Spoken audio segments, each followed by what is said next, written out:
אהלן חברים, שלום לכולם.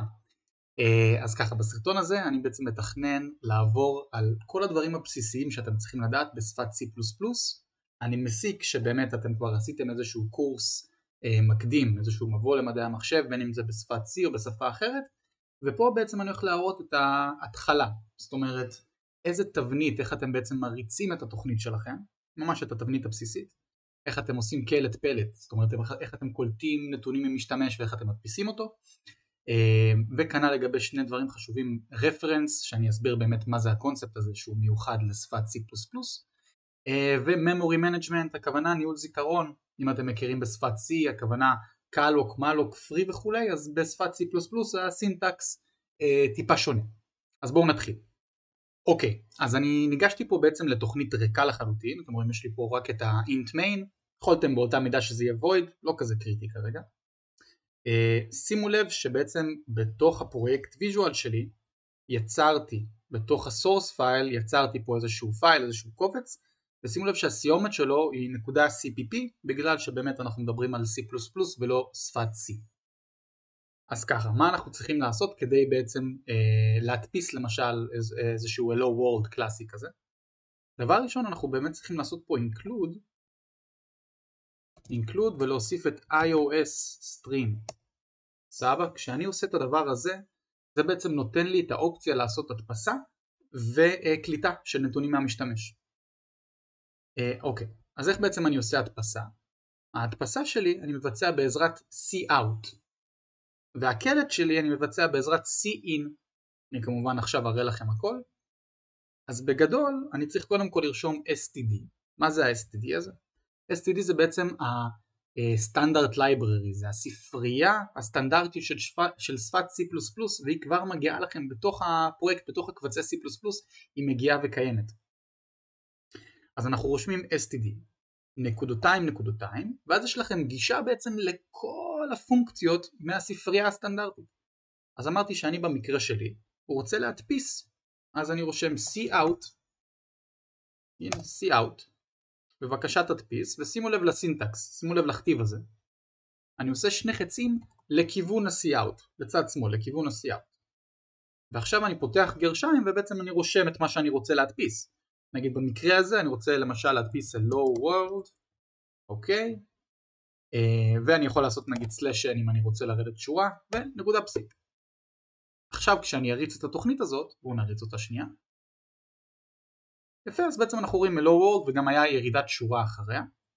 שימו לב שאם אני עכשיו רוצה לרדת שורה בשפת C++ ואני לא רוצה להשתמש בסלש n, אני מדבר ספציפית על החלק פה ב-cout, אז אני יכול למחוק את הסלש n הזה, ואז אני בעצם אעשה שני חצים ואני רושם std, זאת אומרת גש לספרייה, נקודותיים, ואני ארשום פה end l, זאת אומרת סיים, רד שורה, end line. ואז שאני מריץ את זה, זה בעצם יבצע לי את אותה פעולה.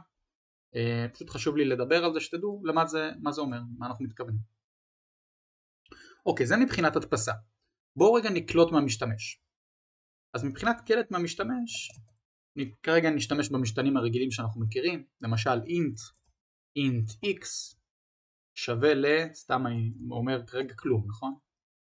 ואז נעשה פה איזשהו std, נדפיס פה cout הכוונה.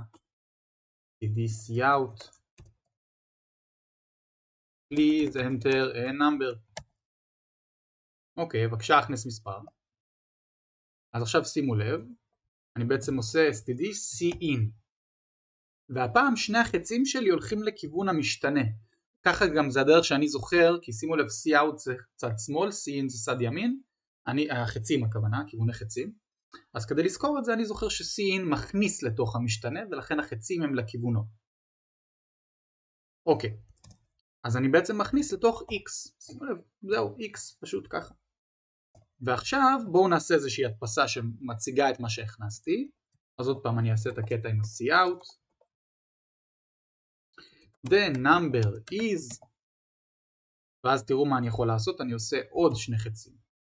ואז אני רושם את x, ואז אני אגיד אני עושה עוד שני חצים.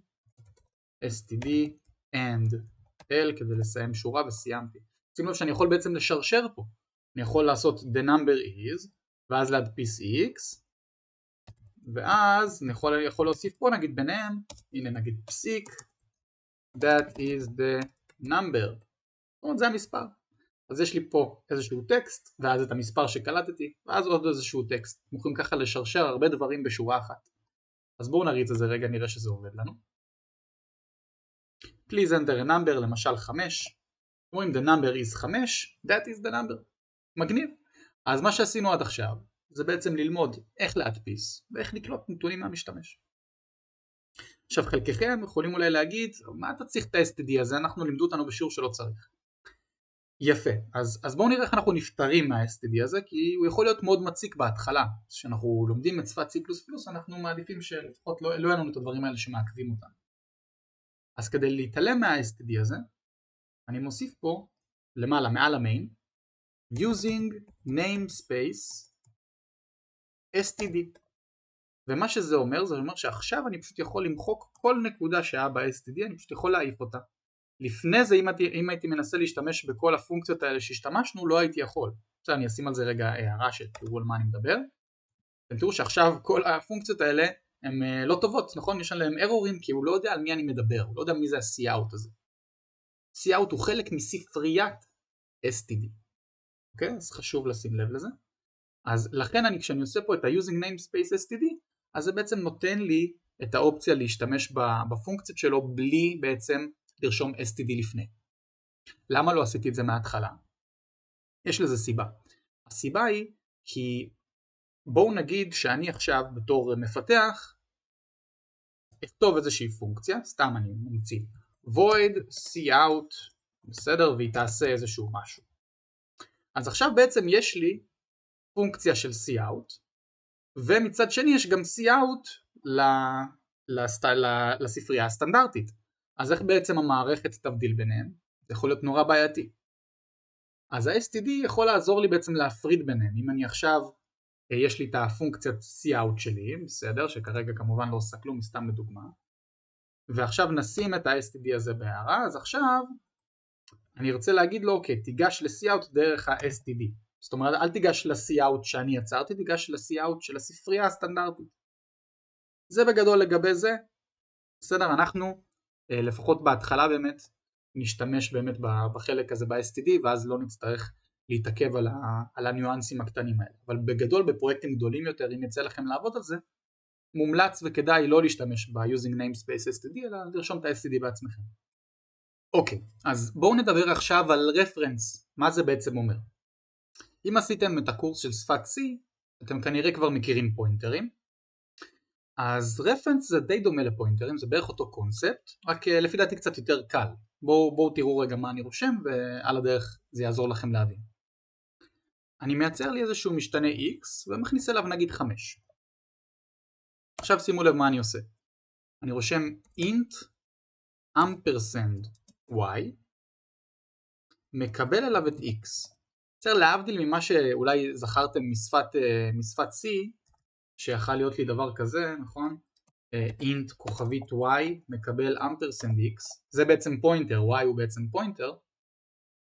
השורה שעכשיו עשיתי פה למטה, השורה הזאתי, y הוא בעצם רפרנס ל-x. בסדר, זה הכתיב, זה הסינטקס, ככה רושמים אותו. מה זה אומר ש-y הוא רפרנס ל-x? בתכל'ס זה פשוט אומר שהוא העתק שלו. זאת אומרת, כל מה שאני אעשה עכשיו ל-y ישנה לי את x, וכל מה שאני אעשה ל-x ישנה לי את y. זאת אומרת, אם אני עכשיו אבוא ורשום y שווה ל-8, אז הוא גם ישנה את x ל-8. ואם אני ארשום פה x שווה ל-3, אז הוא ישנה גם את y ל-3. זאת אומרת, אם אני אבוא לפה ועכשיו אדפיס לצורך העניין את y, אז אתם תראו ש-y בעצם יהיה 3, כי שיניתי אותו. בואו נראה, נריץ. הנה. בסדר, מה שרפרנס אומר בסופו של דבר זה פשוט ליצור העתק של אותו משתנה. זה פשוט לתת לו עוד שם. נכון? זה כמו כינוי. לתת לו כינוי. אז איך רפרנס בעצם בא לידי ביטוי בשפת C++? למה בכלל אנחנו צריכים את זה? אז אני אראה פה איזושהי דוגמה פשוטה שנבין בעצם את ההיגיון. בואו נגיד שאני יצרתי פה איזושהי פונקציה למעלה, קראתי לה פאנק, ושלחתי לה את המשתנה x. כשהיא קיבלה איזשהו משתנה, היא בעצם מייצרת את המשתנה הזה פה לוקלית בתוך הפונקציה. זאת אומרת, סתם דוגמה, אם עכשיו אני אבוא לפה, בכוונה אני משנה את השם, סתם שלא נתבלבל, הנה int z, ואני שולח לתוך פאנק את z. שלחתי את z, הוא מגיע לתוך ה-x. אז בעצם הפונקציה הזאת מייצרת העתק של ה-x הזה. זה לא אותו משתנה. זאת אומרת עכשיו בתוך המחשב שלי יש לי זיכרון אחד ששומר את z וזיכרון אחד ששומר את x. אני סתם שומר שני דברים שכביכול אמורים להיות אותו דבר. אז בשפת C++ מה שאנחנו עושים, אנחנו בדרך כלל רושמים פה reference. ואז מה שזה עושה, זה בעצם אומר, כמובן רגע אני צריך גם לשנות את זה פה, רגע הנה עכשיו בוא נראה אם מסתדר, עכשיו רואים, אוהב אותנו. סבבה. זאת אומרת אני שלחתי את ה-Z הזה לתוך ה-X, ועכשיו יש לי רק העתק אחד במחשב. כי כמו שהסברתי לכם לפני זה, אם אני משנה את X זה אותו דבר כמו Z, ואם אני משנה את Z זה משנה לי בעצם את X. הם מצביעים בעצם לאותו מקום. קצת כמו בפוינטרים, פשוט הכתיב קצת יותר פשוט להבנה. אז זה בגדול, זה הסיבה, זה בעיקר בשביל לשמר משאבים. נראה את זה בהמשך, אבל תחשבו שנגיד הייתי שולח מערך בגודל מיליון. אז אם אני שולח מערך בגודל מיליון, למה שאני עכשיו אצור שני מערכים כאלה? אני פשוט אשלח אותו ברפרנס, ואז יהיה לי רק הקצאה אחת בגודל מיליון במחשב, במקום לעשות את זה פעמיים. זה חוסך מלא מקום בזיכרון, מלא משאבים. לכן אנחנו נשתמש ברפרנס. יכול להיות שיש פה אנשים שאומרים, אוקיי, אז אם אתה עושה את הרפרנס הזה זה קצת בעייתי, כי מה אם אני לא רוצה שתשנה את Z? נכון, אני שלחתי פה את Z לא במטרה שתשנה אותו, במטרה שתדפיס אותו, ש-whatever, תעשה איתו כל מיני פעולות. אני אסביר את הכוונה, כי אם עכשיו אני רושם פה x שווה ל3, אז זה בעצם שינה לי את ה-Z במיין, וזה לא מה שאני רוצה. אז כדי להימנע בעצם מסיטואציה כזאת, מה שאנחנו נעשה זה בעצם נרשום פה קונסט. ואז מה שהקונסט הזה יגרום, שימו לב, עכשיו הוא אומר לי, הוא כועס עליי, הוא אומר לי x לא ניתן לשינוי. רק קיבלת אותו, ואתה יכול עכשיו להדפיס אותו, אבל זהו, לא מעבר, אתה יכול לשמור אותו במשתנה אחר, אתה לא יכול אבל לשנות אותו. ואז בעצם הגנתי על ה-Z שלי במיין, אבל עדיין לא הכפלתי את המשאבים שלי במערכת, לא יצרתי סתם זיכרון לשווא. זה בגדול הרעיון של רפרנסים. אוקיי, ועכשיו הנושא האחרון שלנו שבאמת קשור לשפת C++, בעצם ניהול זיכרון. אז אם עשיתם עכשיו את שפת C, את קורס בשפת C, אתם בטח יודעים איך להקצות זיכרון, בין אם זה קלוק, מלוק, ריאלוק וכו', ובשחרור זיכרון היינו משתמשים בפרי. ב-C++ זה הרבה יותר פשוט. יש לנו בעצם שני דברים. יש לנו את new ויש לנו את delete. זה בעצם שני הדברים שאני צריך בשביל להקצות זיכרון ולשחרר זיכרון. אז בואו נתחיל קודם כל מליצור איזשהו פוינטר. אוקיי, אני פשוט יוצר פוינטר רגיל שיש בו נגיד את המספר 6. אז תראו, אני רושם int כוכבית ptr, ואני רושם מקבל new int, שימו לב סוגריים מעוגלות, אני שם בו נגיד איזשהו מספר 6. זאת אומרת מה שעשיתי פה, זה יצרתי איזשהו פוינטר במערכת, יש לו זיכרון כמובן, בסדר שתבינו רגע על מה אני מדבר, אני אראה לכם את זה בציור. יש לי קופסה, זה כביכול ה-PTR שלי.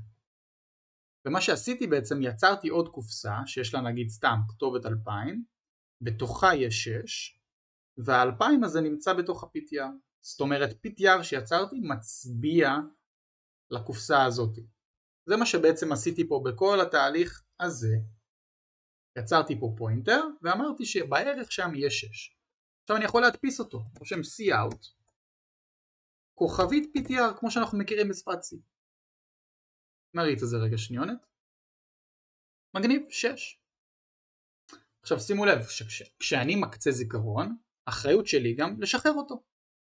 נכון, אז בעצם אני צריך לבוא לפה ולעשות delete PTR. אז בעצם שחררתי את הזיכרון. זה בגדול לגבי הדברים הבסיסיים, לגבי יצירת פוינטר. מה אם אני רוצה ליצור מערך, שזה בעצם פוינטר קצת יותר מורכב, איך אני מייצר מערך?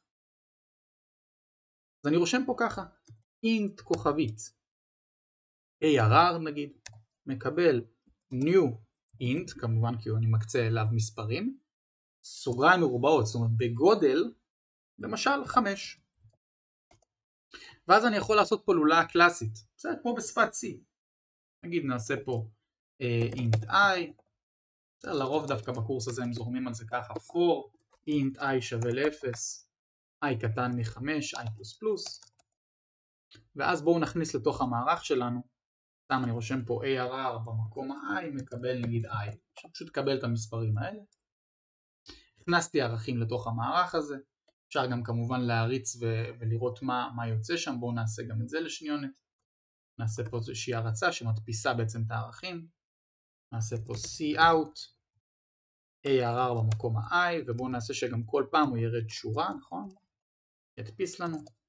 ואחרי התהליך הזה אנחנו צריכים לשחרר את המערך שאנחנו הקצינו, אז אני עושה delete, שימו לב עם סוגריים מרובעות, כי אני משחרר מערך, ואני לא רושם בתוך הסוגריים מרובעות, אלא מבחוץ, ARR. זאת אומרת, במקרה הזה אני משחרר מערך, ולכן רשמתי את הסוגריים המרובעות האלה. בואו נריץ שנייה. אז אתם יכולים לראות, בעצם הדפסנו פה את מה שהיה בתוך המערך. יצרתי מערך בגודל 5, הכנסתי אליו ערכים, הדפסתי אותם ובסוף שחררתי.